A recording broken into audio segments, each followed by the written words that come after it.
Welcome to my channel. In this video, I will share with you how to change your MacBook keyboard language. So first, you need to add a second language to have different languages to change between. So how to do this? Click on this little Apple icon, System Settings, and here scroll down to Keyboard. And here, yes, below text input, you will see your current input sources. In my case, I have US and Arabic. Click on Edit. In your case, you may only see one language. Click on Edit, and here click on this little plus icon. Select the language that you want to add.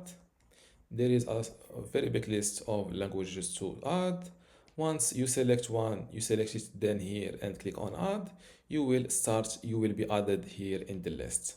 Now that you have multiple languages, how to switch between those languages? It's simple.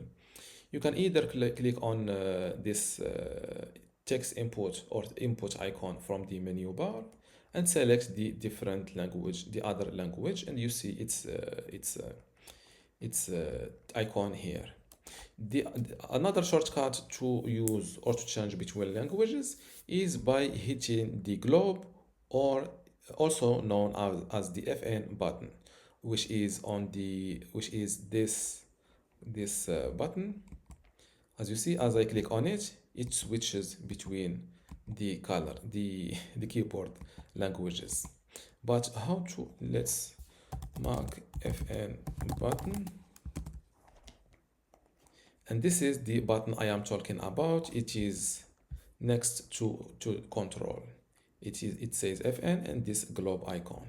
When you click on it, which is I am doing right now, it switches the languages between your keyboard languages. If you don't see this input or keyboard language icon on this menu, simply click on this Apple icon, select System Settings, then scroll down to Keyboard and click on Edit.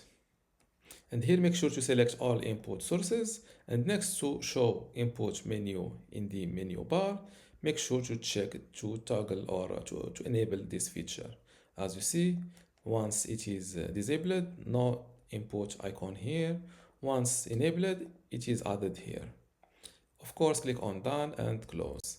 And this is how to change your MacBook keyboard language easily. If you still have a question, leave it in the comments below, and don't forget to give this video a like. Thank you.